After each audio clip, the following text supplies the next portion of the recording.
Starting.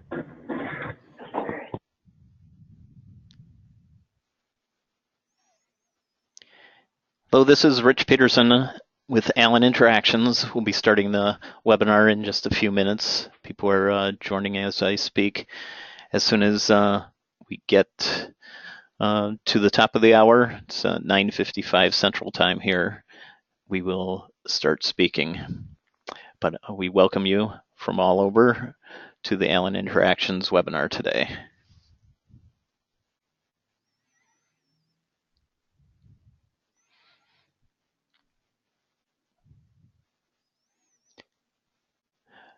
All the attendees are on mute today, so the only people that you'll be hearing is the people speaking. And I will be right back with you in just a few minutes.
Good morning, everybody. This is Rich Peterson with Allen Interactions. We're going to get started in just a couple minutes. Just waiting for a few more people to get into the webinar this morning for Allen Interactions. We've titled this webinar, How Can Your Organization Maintain Data Security?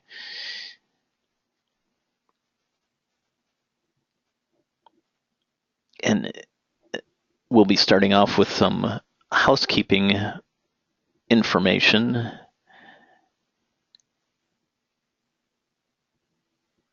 That will help you navigate through this hour-long webinar.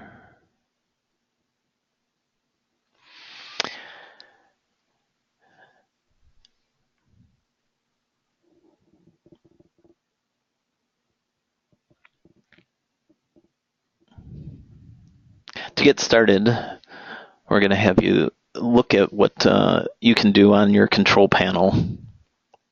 And you'll be seeing on your screen the control panel guide.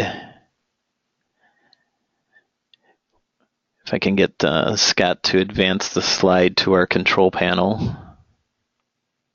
And Rich, you might want to check and see if everyone can hear us. I think we need to hit *1 to send the broadcast to all employees. Oh, I thought I did that. The broadcast is now starting. All attendees are in listen-only mode. Good morning, everybody. This is Rich Peterson with Allen Interactions. Welcome to our Allen Interactions webinar on how you can organize, maintain data security, or how your organization can maintain data security. We'd like to invite you to use the questions capabilities within this webinar, and to do that, there's a orange tab on your control panel. The orange tab is in the upper left-hand corner. That'll open or close your control panel, and then below that you'll see a questions section for you to type in there. So to have you all test to see that you know where this is, if you can tell us where you're at and how the weather is today, and we'll keep on going. And I jumped ahead. Today's webinar, if Scott wants to go back on our slide, is being presented by Lisa Stortz, who is one of Allen Interactions' longtime strategic relationship managers. She's based out of our Mendota Heights, Minnesota corporate office, and Scott Colehour, who's a solutions architect with Allen Interactions, who has a wealth of information. As we start to go, we'd also like to know where you're at in the world of e-learning. So if you can answer this quick poll for us, we'll give it about like 15 seconds for you guys to respond.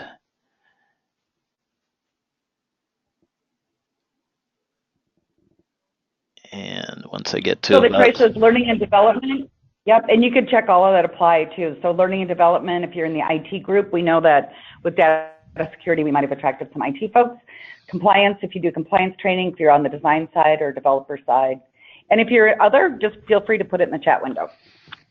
Okay, and then we've got about 75%, so we'll just close this poll real quick. And we'll share what those results were, and that's what we're looking at. Perfect. So we have about 70% from L&D group, great. 15 from compliance, and then a good mix of design development and IT. So that's awesome. So at this point, we'll turn it over to Scott and Lisa. Perfect. Thanks so much for joining everyone today. This is Lisa, obviously. Scott, you want to? Yeah, this is Scott Colehour. We're very glad to be here today in chilly Minnesota. Yeah, as it always is. Hopefully most everybody's warmer than we are today. There was a lot of Midwest, so I think it's all pretty cool. So we, as usual, if you've joined Scott and I for webinars before, we love to do kind of share a lot of our work. We really love the work we create here at Allen. So we've gotten permissions from several of our clients to share what they do in handling data security, so we're super excited to get going on that. We're going to go right to a quick poll, though, and no, because we're going to be covering a whole host of topics on various security areas. So let's go to the poll, Rich, on what area of security do you train for? So please click All Apply. Are you guys more concerned about phishing, password security, physical security, employee security, sensitive information? Let us know any that apply to the type of training you're interested in. We'll be covering all those today, and privacy, confidentiality, corporate property, security and communications and privacy. And if there's others, please put them in the chat window. We'll be watching that as well.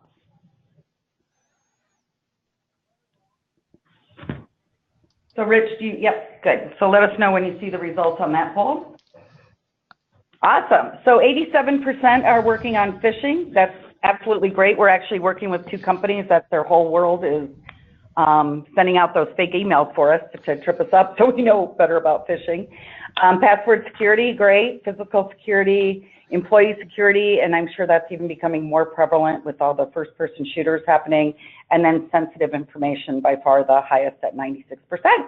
Perfect. Then I think you'll find this webinar of great value. So Scott, you want to take us away on the first visual? And we should let you know, please keep the chat window open. We're going to be monitoring it. We want a lot of dialogue. We realize it's virtual dialogue, but we have a couple people here monitoring that. So we'll be watching questions as Scott goes through demos. Just keep them coming. We love the dialogue. Very good. So I think, Rich, if you want to take down the last poll question, that will present my screen.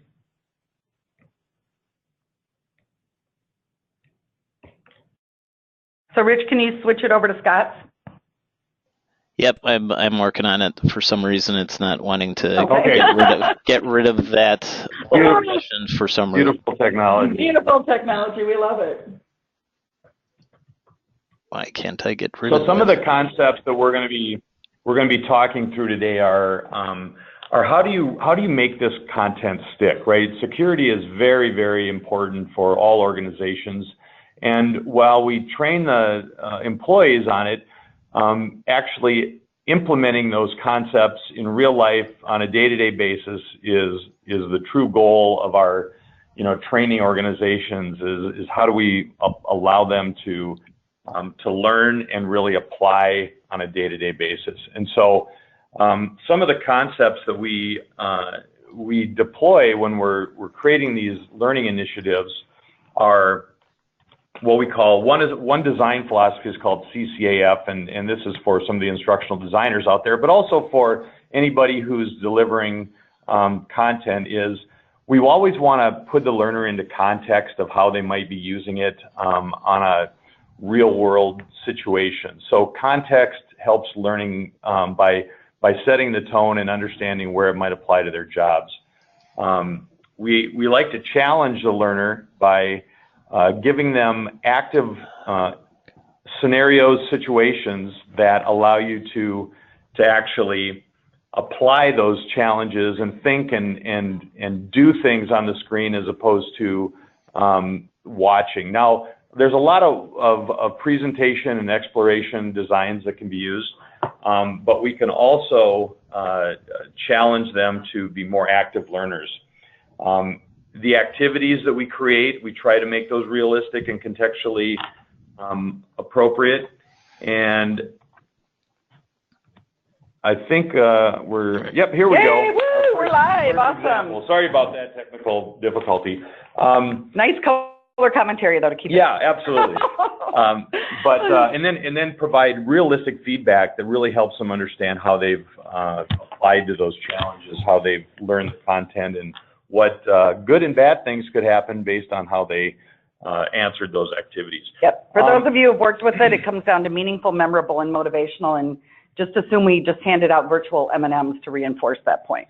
So this first one is security training. One of the things we wanted to do right out of the gate is have the learners understand that these, we want to keep you and your organizations out of the headlines, right? So in this initial one, we're having the learner click on some actual headlines that talk about data security breaches within organizations and how it manifests itself across, all different walks of the organization and their customers. Once they've gone through and understand, that this is meaningful, everybody does it. It could be just one person who could, really bring down the data security or information security of one organization. So in this design, what we've got is different floors that cover different data breaches. I'm going to go to the second floor. Rather than a boring menu, I love the elevator part.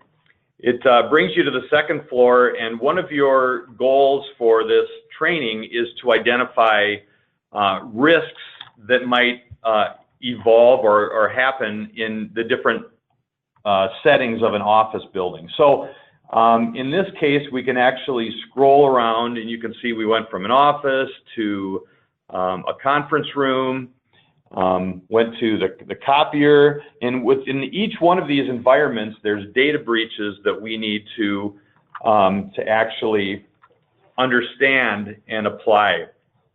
So what we're going to be doing is taking this flag and saying, okay, I think, leaving potential Post-it notes with non-sensitive material. Okay, so this isn't a bad thing. This is fine. But we've actively got the learner thinking and looking.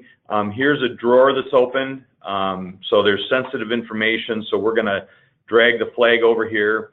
And they've identified that particular risk. And now we're going to ask them, why is this a risk, right? So we want to understand that not only can they find it on the screen, which is kind of step one of the training, but why is this a risk, right? So it could be viewed by other people. Somebody goes in and unlocks or gets their information in their drawer. And then we ask a secondary question, how would they resolve that? You know, refrain from putting any sensitive information in hard copy form. Obviously, that's not appropriate, but always lock your drawers at all times. And now that's checked off, and we move on to other things within this environment. So really this visual learning, contextual-based activities, there's some gaming elements to see when you're done, what percentage of the office is secure, and it really helps to engage that learner in the design and development and content of the security data information.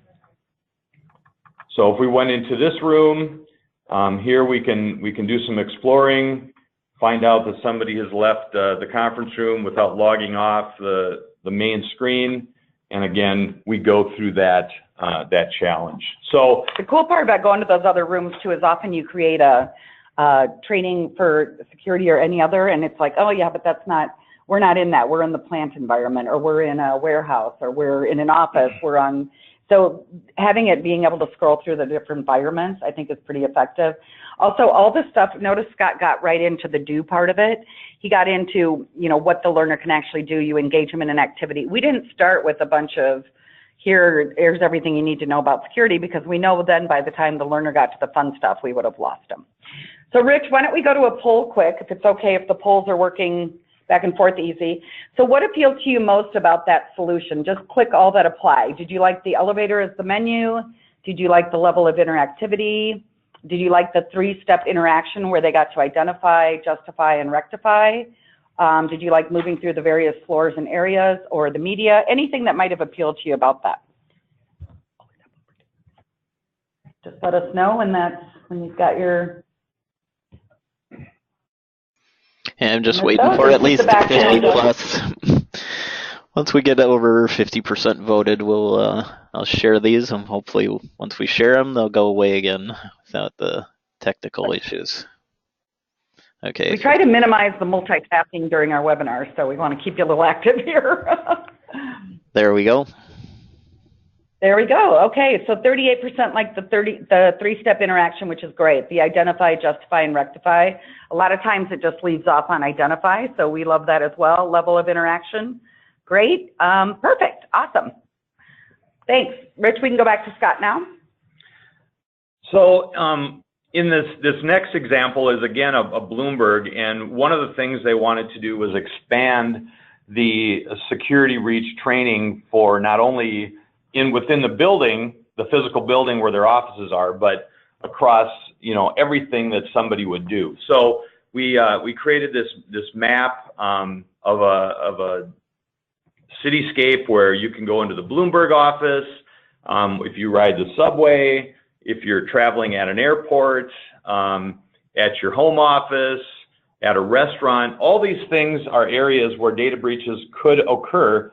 And once again, when you select that, we're going to go into that environment and allow you to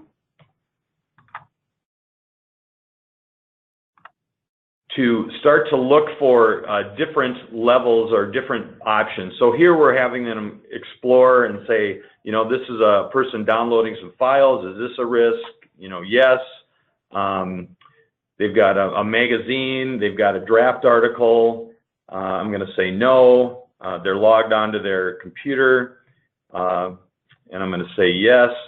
So again, we're having them contextually identify, and we're timing this to make sure that they have a sense of urgency and they're focused on the content, and they're not being distracted by other outside influences on their learning.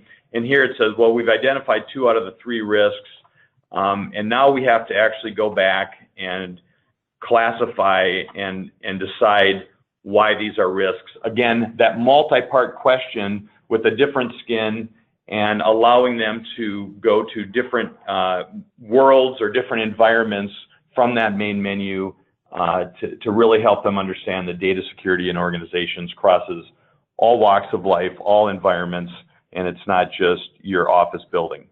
Cool. That was pretty casual office. Must have been casual Friday. Did you notice he didn't have any shoes on? He was barefoot. Yeah, he was in his home office. Oh, was he in his? Oh, Yeah. good. That's like the barefoot's got to go. Cool. Awesome. Okay, great.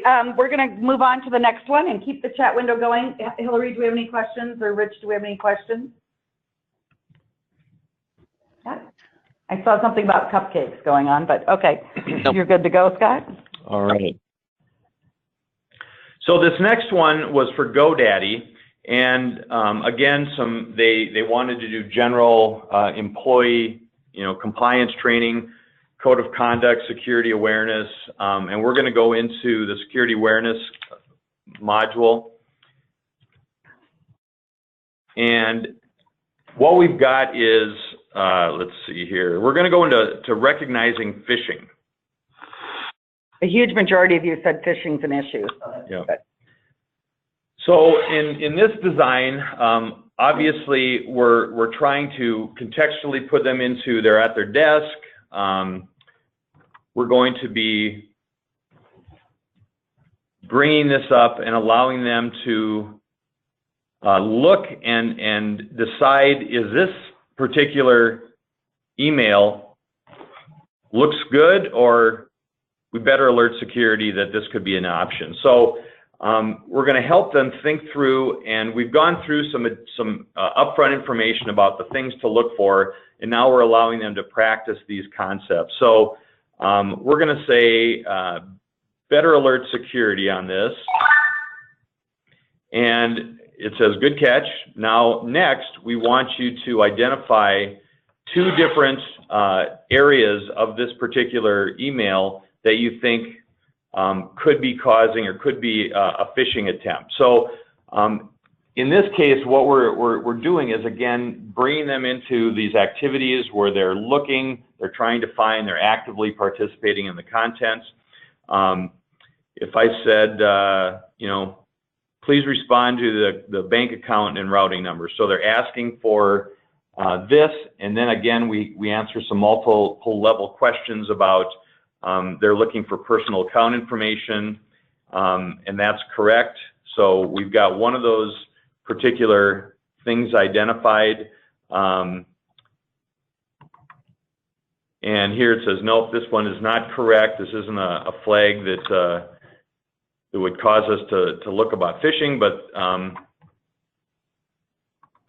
that's to kind of trip them up too, right? We want to know if they're just clicking around, they click around. So cross-referencing IDs, nope, that's not something that's important, but it could be contacting you via email and not directly through the phone. So the learners are moving through these different examples, and what'll happen is we'll bring up multiple emails that have different phishing characteristics, and we want them to go through and learn all those things, so when they're actually applying this on their job, they're going to be, more attuned to looking for these different components on the emails they get. And notice that the look and feel of this is entirely different than what you saw in the Bloomberg example. Obviously, we want to bring up the GoDaddy culture and bring that to life. You heard, hopefully you're hearing those ancillary sounds. We often get asked about the use of audio or narration, and we'll talk about that as we go through. But if you're hearing those little like fun pings and dings, they wanted ancillary, they're all on headsets when they take their training, but they kind of wanted that just for ambient noise. So in this next interaction on password security, what we're asking that learner to do is identify different ways that you can increase in the security password. So we could, if we added symbols, you can see what that might look like over here. So we're showing some different passwords that apply to that. And then we get some feedback on how well the learner or how well that particular component can help in password security. And then also we've got this password meter that will go up and down depending on the correct and incorrect components of a password that we select. So if we regularly change our password, then our meter goes up and we get some additional information. So again, this active learning component really helps to bring that content to a higher level understanding for the learner. Yep, so it takes all that compliance training to kind of a different level, to the level of engagement. We're giving feedback, as Scott mentioned when he highlighted CCAF. Feedback's a huge component. There's a lot of ways that comes up, not only in the written, but obviously the visual feedback. I just want to acknowledge that we have 3 questions we'll do after GoDaddy. 508 we'll address, metrics we'll address, and user feedback. So Scott, keep going on GoDaddy, and then we'll go through those. Sure. So this next one is physical security.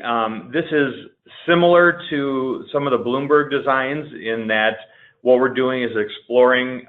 You can see down here in the lower right-hand corner, we've got a cubicle space, and the learner can actually track through and look for potential security.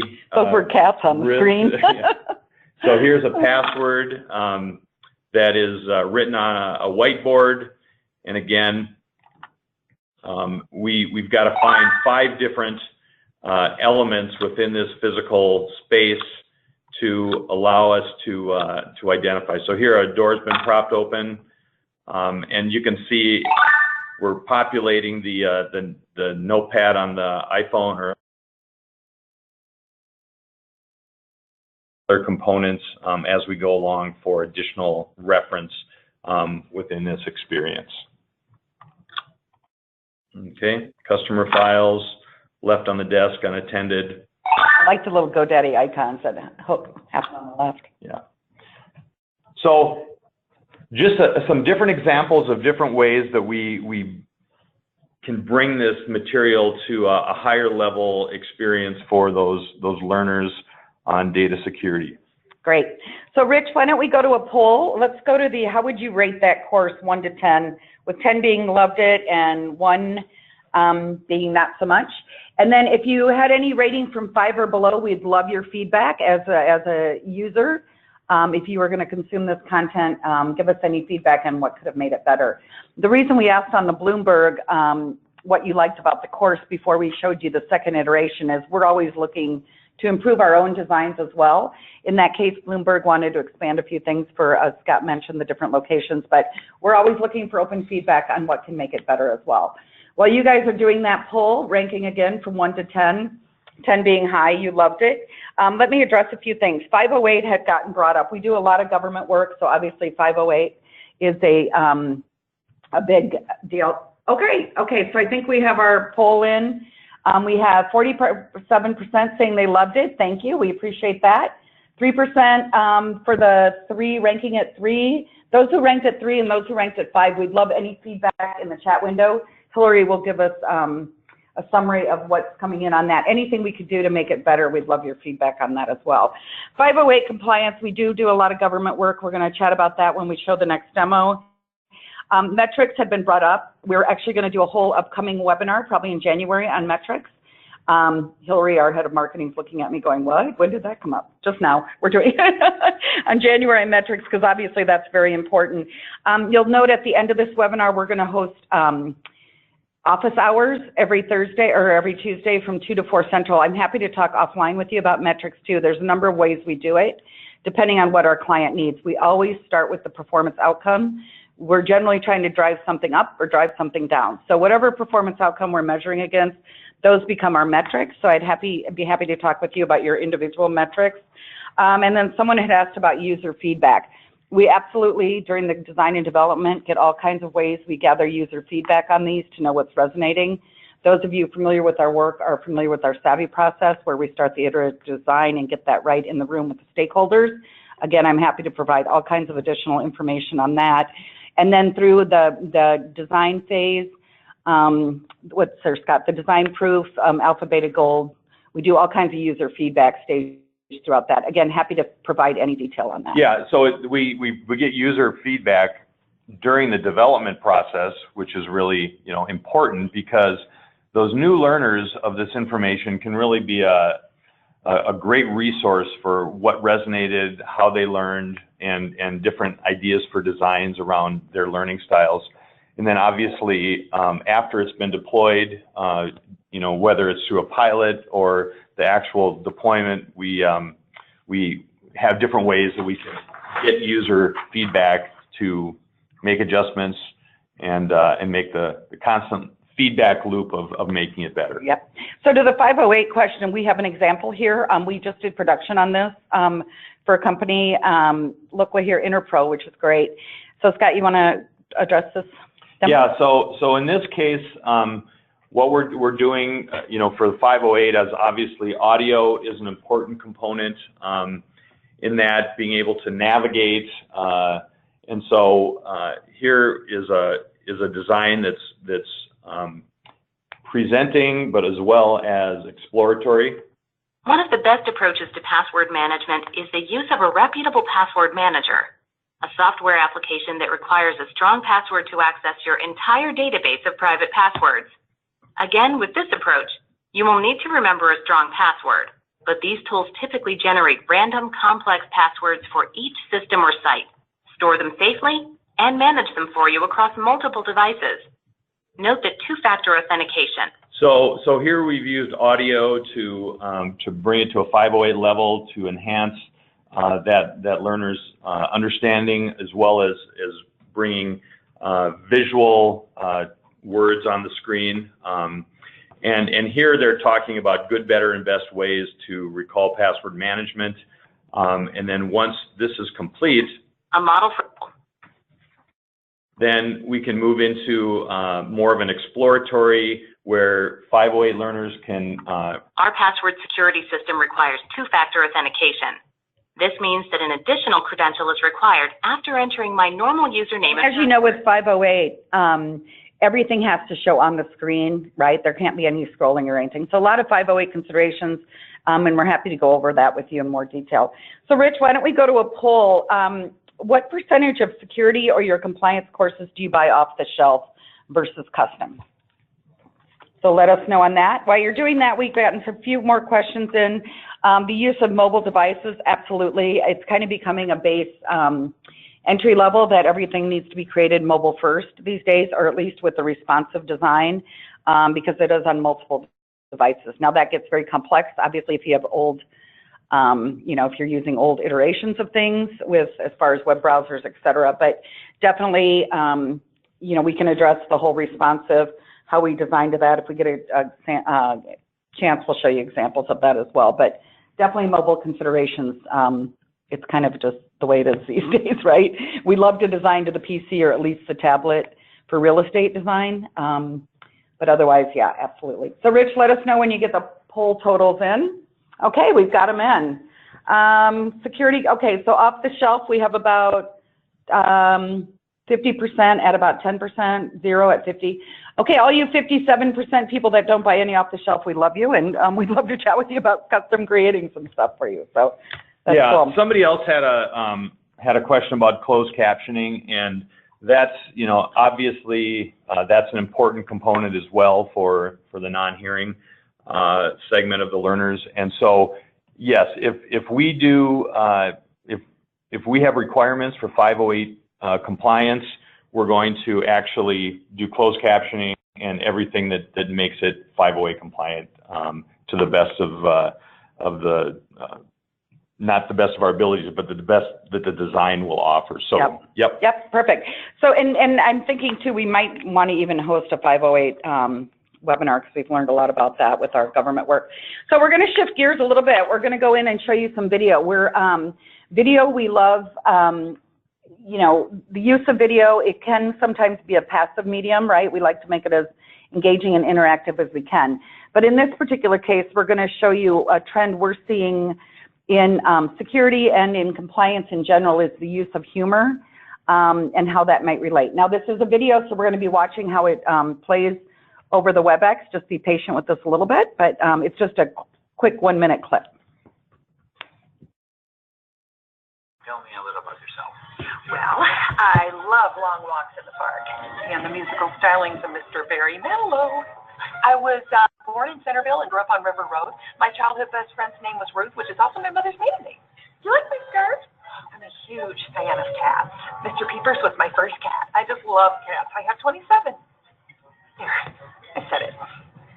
In fact, that's my password for everything. I love cats 27. Don't tell anyone.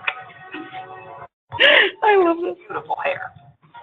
Thank you. Can I meet your parents tonight? You know, I just remember I put them on the front seat of my car. I'll be back 2 seconds. Yeah, but can I?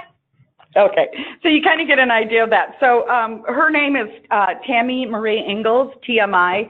Obviously for TMI, Too Much Information. It's a whole series of videos that she starts going to Oversharers Anonymous and different things. So I know the video came across a little jagged, but it's very funny, a series of videos. So just the use of humor. So Rich, let's go to a poll. What percentage of your security or compliance, how do you feel about the use of humor in learning solutions? Not are you able to do it in your organization, but just how do you feel about the use of humor in your learning solutions? Would you love to see more of it? Give it a 10, or do you think it's not appropriate at all, especially in compliance courses, it should be at a 0? So we just like to gauge and learn more about what you guys are struggling with or on your radar. So how do you feel about the use of humor personally in your organization? And Rich, just let us know when you've got results on that.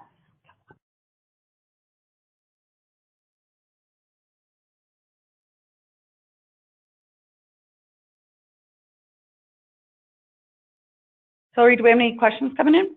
We had a question on alt text for screen readers. Yep, so we do a lot with screen readers, JAWS readers. Scott, you want to address anything? Yeah, again, that's a definite, component of 508. And what we always do in the beginning of our designs is really discuss all the characteristics. What are the goals? What are the technical underpinnings of what has to happen for organizations that need 508 designs? And rest assured, we've done hundreds of programs that are 508 compliant. We do a lot of work with the VA and different government organizations that put us through very rigorous design reviews on 508. And so anything that has to happen, we can design courses to meet those 508. Yep, and we're always pushing the level of engagement. There's a lot happening in that area too with some of the new regulations coming through that, better design for online learning solutions, which is great. So we love this audience, right? We have almost 80% on an 8 or higher loving the use of humor, so that's great. It's so funny when we go into organizations and, people are like, yes, but, our people don't enjoy humor here. It's like, what people don't enjoy humor? So just keep that in mind as you're designing. Obviously, you have to be sensitive to things, but if you get the chance to use humor, it's a much more fun way to write content as well. And definitely with compliance, we're seeing a lot of trends with it. Second City has a whole group that's all they do is security training and different kinds of training with use of humor. So Scott, you want to take us into the next one and keep the questions coming. Yeah. So this is another design that allows us to go into different environments and allows you to identify security risks within an organization. Again, if we go into travel, we're going to be allowing you to jump into these different environments within the travel world. Also across the top, we're scrolling some facts. I don't know if they're fun facts, but they're facts about property and intellectual property loss within organizations to allow that learner to keep understanding why this is an important set of content that they need to be vigilant about within each organization. And so again, as we jump into an airplane scene, this is a little bit different design. They wanted everything to be drawn and sketched in this abstract way and not using photography. So one of the things that we try to do in our designs is really match and we work with the organization to understand the look and feel, how it is going to be presented, where is it going to be presented, to map to their goals as an organization. So almost everything we do is custom, and it will look very different from organization to organization based on how our conversations go with the stakeholders, with the media, with their marketing teams, and those folks that drive that look for different learning initiatives. So, yep. So again, in here we can, if your laptop is open, it's a security risk, and again, some different questions on why And here you can actually do multiple questions, so there's multiple reasons why this has possible consequences for the organization. And then again, we're going down and showing the 3 different areas that you found. So again, contextual, challenge, activities, and then feedback to help them understand, why this is an important component. I think it's a huge security risk, the creepy guy leaning over your seat. Yeah. I think he'd be the security risk. So great. So Rich, we're actually going to go to a poll. It's a little out of order. It's number 9 for you. Do your security learning situations address issue areas besides corporate? What we're finding a lot in the trend area right now, you saw it with Bloomberg, that's why we did iteration 2. We had to take it out of the office and put it into different areas. So what's your security at your home? What's your security when you're traveling? It's huge. We did a lot of work with Amazon on security traveling in airports, when you plug in your laptops, et cetera. So do your security learning solutions address other issue areas besides corporate? So like travel, home, et cetera. Yes, no, and no, but great idea. And while we're waiting for those results, I think we had a question. Yeah, somebody had a question, can timing on clicking on wrist be turned off? And the answer is absolutely. One of the things that we try to do in our designs is make them multimodal, and so what that means is, in some instances, we might have timers, like if we're doing knowledge checks or quizzes and things like that, where we want them gamification, we want them to really have that sense of okay, I got to get this done in a certain amount of time. And other times, when they're just learning, we might turn that off, and it's more free form. It's take your time, learn the content, and we're not going to put you through any timing elements. So, but it might be the same exact design that we're using, but we've got these different components laid on top to affect the learner in different ways based on the design and our desired outcome. Perfect, great. And on the poll, good, 61% of you are doing work, learning solutions on security that involve other areas of corporate. That's probably, we're going to see that trend increasing as people have home offices and more transportable work. No on 16%, and no but great idea for 23%. So appreciate your input on that. And Scott's going to go to the next example, and don't forget to do that one too. Good. Okay. Yeah. So what we're going to be showing here is some communications and social media. Why don't you address the branding as to why it's so dark? Yeah. So this is Lutron, and Lutron is a manufacturer of lighting devices, switches, systems, and so as you go through and you actually go through these and get them completed, it starts to light up, and so it's more of the play on the visual lighting aspect for the organization. So one of the areas that they wanted to cover was communication with customers, and understanding that when they communicate to customers, that there's things that you need to think about, right? Once you make that communication, it's on behalf of not only you but the organization, and what you say can have a huge impact and ramifications for different types of situations. So in this case, here is a potential communication that a customer service rep is sending out to one of the customers. And a customer had a catastrophic failure on one of their devices in their house, almost started a fire. Seems like a product error. The customer would like someone in the engineering department to look at this, discuss, and an effort to determine what happened. Please advise who in engineering would this could be sent to. So one of the things that again, contextually, we want them to read through it and decide, is this something I should send or edit? So we always have that initial kind of triage of good or bad. In this case, we're going to say we need to edit it. There are some phrases in here that are not good. And similar in design to one of the phishing exercises, we're going to actually have that learner go through and select the areas where they think that author has gone into an area where it might have harmful effects to the organization. So if I select catastrophic failure, what will happen is the system will bring up and it'll ask me to tell me what type of issue that is within this email. So is it a legal issue? Is it opinion? And you can see as you scroll over and move that slider, it describes what that means. So is it an exaggeration situation that overstates or represents disproportionately what happened?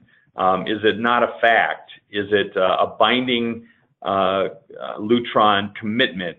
Or, you know what, I've decided this is actually okay. So here's a rating system that allows you to say, okay, I think this may be binding. And I'm going to submit that, and it says, no, that's not the case. The phrase does not commit Lutron to any binding agreements. So we're going to go back and say maybe this was an exaggeration, correct, that overstates and sensationalizes the nature of the situation. So again, putting that learner into a context and helping them understand how these communication components would affect or manifest themselves within the organization really help to connect and have that learner think and apply these techniques and these processes in their real job. Great. Are you showing any other parts of Lutron? Okay, great. So Rich, we're going to go to a polling question then. And as you can see on all of these, so Rich, the polling question is confidential information part of your security courses, compliance course, or code of conduct? So Rich, if you want to pull that one up, let us know. Check all that apply. Is confidential information part of your security courses, compliance course, or code of conduct? Security, compliance, code of conduct, or other, and note that in the chat room. We also had some comments coming in on the use of humor as it relates to a global audience. Excellent points. We do work with a number of large global organizations. Somebody mentioned 30 translations into 30. We generally, I think 27 is what we've capped out on. But there are some things we can use globally with the sense of humor, mainly just a smile. Is about what translates, but excellent points on the use of humor. So Rich, let us know when you get that up. While we're going through this too, any other webinars, whether they're related to topic-specific areas, like we were brainstorming this morning, we'd love to do one on call centers, whatever it might be, we're happy to focus them around any particular issue. So confidential information, so we have 81% that it's part of security, awesome, 70% compliance, and 59% code of conduct. Sounds great. Thank you for that. We appreciate that.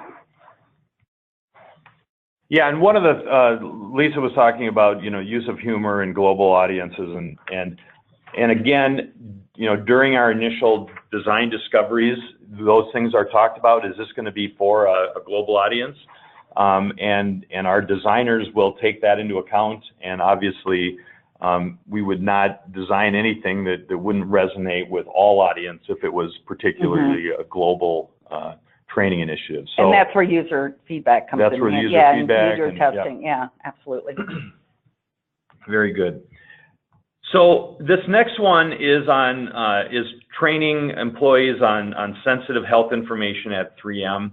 One of the things we wanted to bring out and show in this design was the ability to have a presentation, but also involve the learner in the direction of what they wanted to understand and give that learner some control. And I think that that's another area that we're seeing a lot of is helping them get through the content, but in a way that they feel emboldened and they're part of that process to move through the content. So let's take a look at this.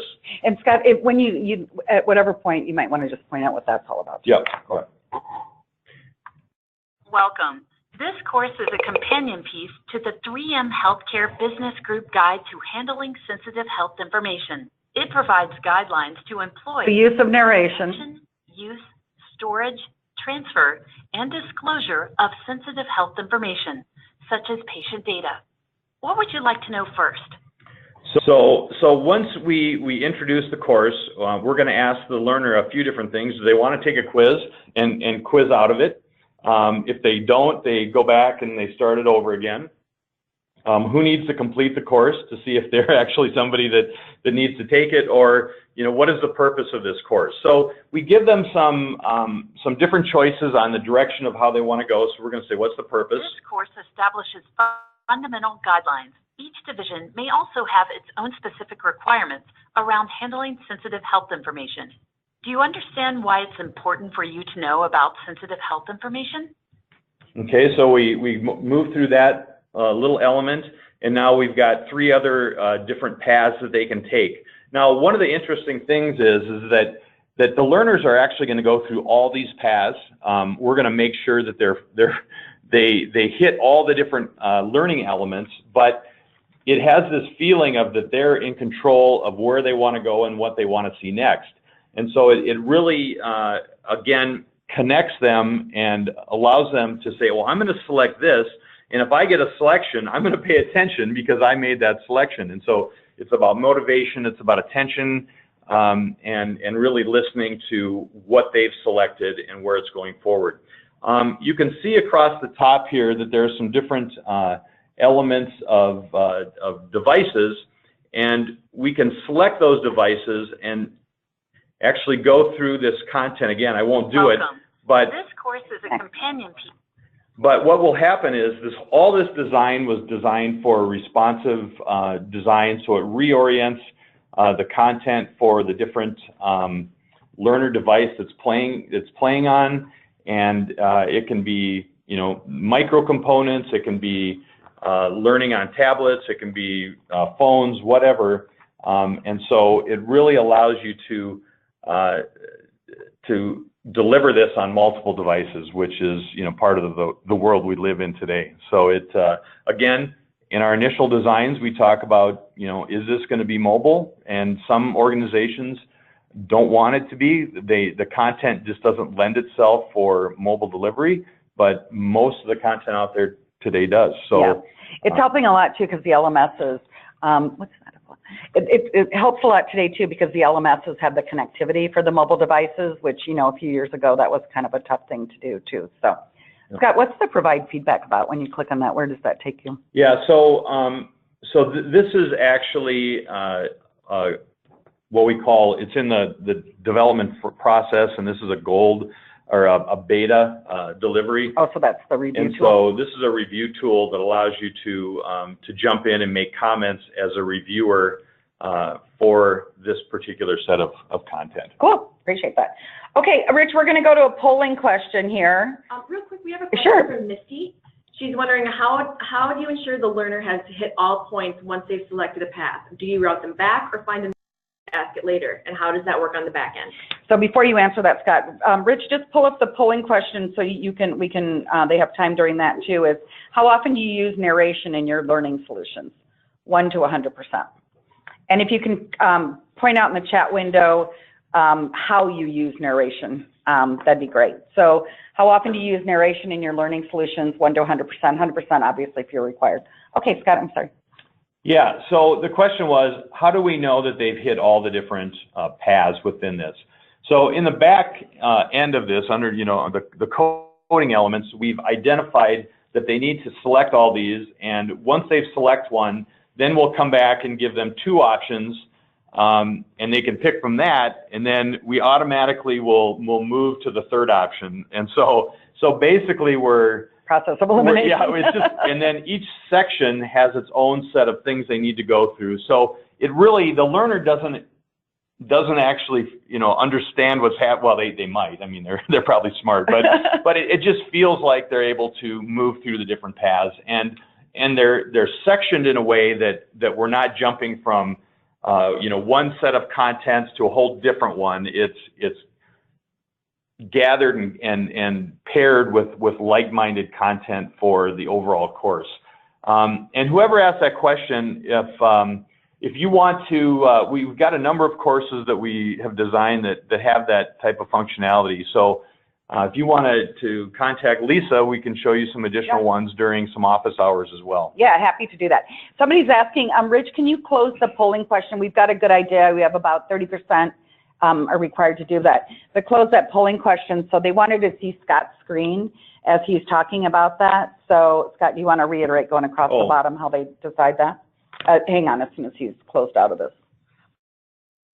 Yeah, they just couldn't see your screen when you were describing it. So, Rich, you can close out of that one entirely, and it'll go back to Scott's screen. Yeah, another technical hiccup. Scott, you'll have to start presenter again. We're good. Yep. No problem. Great. No worries. We are nothing if not agile.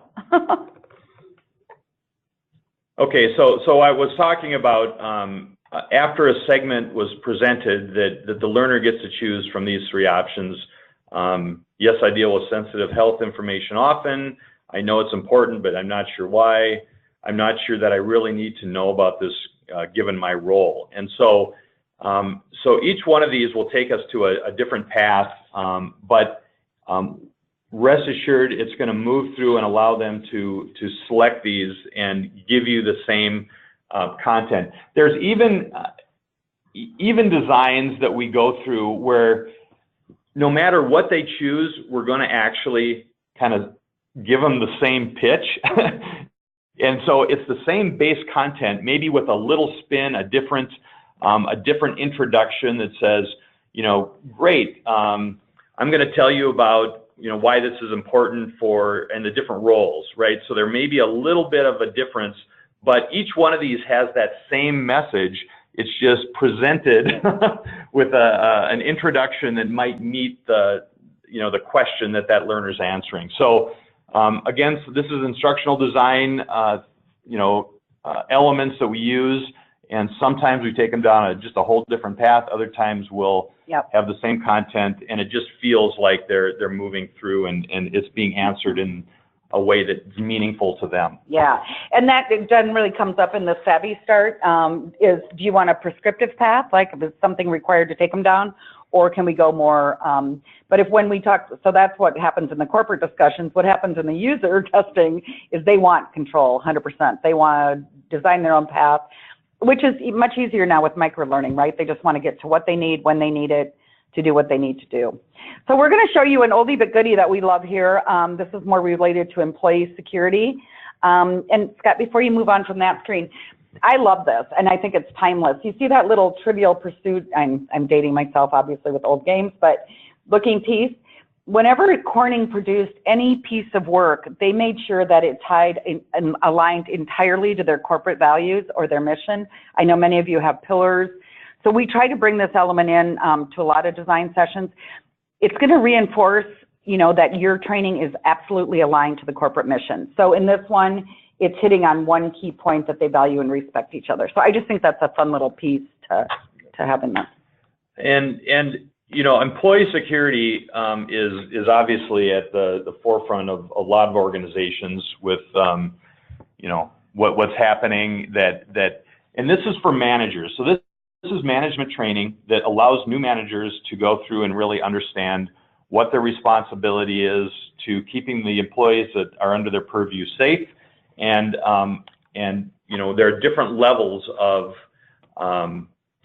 issues that they need to deal with. And so one of the things that we try to do in our designs is not inundate that learner with a bunch of text that they have to read or information right out of the gate. They don't read it, they click They don't read it, or it's like, I'm not sure why this is contextually relevant to my content. So in this design, what we've done is ask you to roll over different people in your office, and we want you to pick the highest level of security issue that you think based on these different issues. Now, one of the things that we've done is, if you want to, we've told them you can click on this resource tool, and it's going to bring you to the workbook or the employee manual on how to handle different situations, potential violent situations within an organization. And so the learner has clicked on that. They're going to read this with a purpose, because now they need to apply it to that contextually relevant example or scenario that we've created. So, more than 90% of the time, nobody starts there. Yep,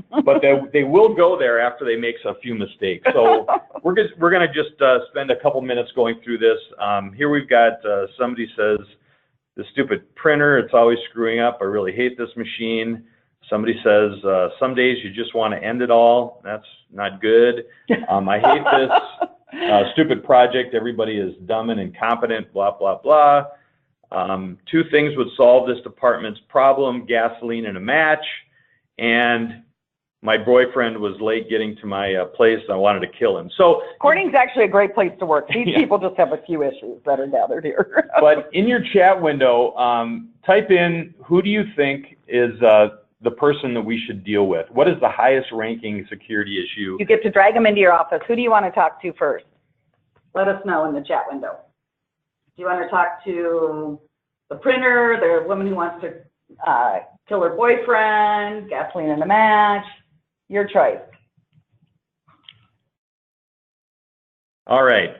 So some people want to do, some days you just want to end it all. So somebody who's contemplating suicide, and we're going to take that person into your office, and we're going to get some feedback that says, while the employee is definitely troubled, there's another situation that's more pressing. Please try to find the higher ranking concern. So one of the things that the feedback does is say, yep, this is an issue, but there's actually a bigger issue, and you need to try find it. That's when I'd go to the employee manual, probably. Yep. And in the employee manual, we'll talk about the highest ranking concern is that any situation that not only hurts that employee, but has the potential to hurt other people, right? That is your number one concern. So this person who's contemplating a fire, we're going to bring them into your office, and anybody, and we actually will tell you what the manual says. Anybody who threatens implicitly or explicitly other employees is the highest ranking concern. So that in that feedback, it's going to give you the content that you would have read in the manual, but right as a feedback element. The next thing we're going to do is take you to, and you've got to make a decision whether this person is not a threat or that you need to refer them. And so we're going to give you some questions that you can ask, and to see if you have the ability to think through and discuss the situation with a learner. So I'm going to just pick a few of the ones. Now, this one, do you think we could do it by Thursday? I've got a big meeting on Friday.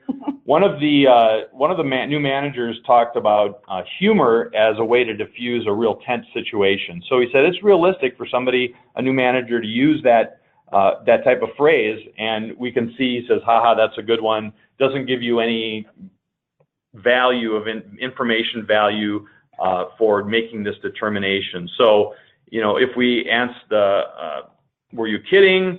This is a closed-ended question. He says, yes, of course. I don't care to answer any more questions. But if we said, what's upsetting you, we might get some additional information. So it helps that learner look at different types of questions. And if you ask too many closed-ended questions, a coach pops up and helps you understand, why that's inappropriate. So we're going to refer this person. And the next and last segment to this interaction is saying, who would you refer them to? Who do you need to call now that you have this? Is it security? Is it the employee association or associate program? Is it human resources? And the learner would say, you know what, I have to call security on this case, and you see that is an appropriate, and now you go and triage the rest of the people based on their characteristics. And if you didn't know what any of those areas did, you could click on the area and it would explain it. But what we don't want to do is just feed them all that information up front. So very much focused on the do and discovery. So we just have a few minutes left. We want to go to the chat room. And Scott, why don't you pull up the last slide with our contact information?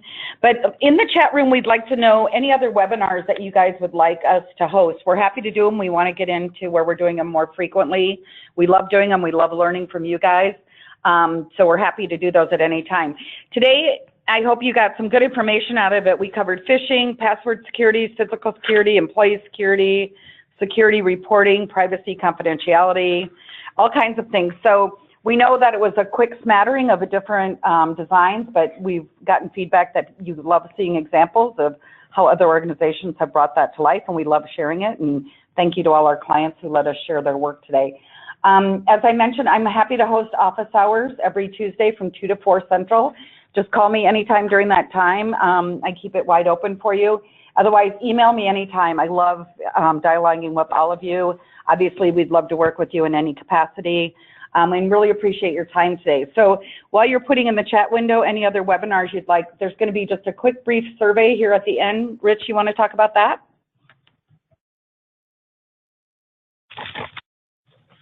Yeah, at the end of at the end of the webinar, you'll get an automatic survey sent to you. Just a few questions, just asking how you felt how this went. So we'd appreciate you just filling it out so we know how to continue serving your e-learning needs.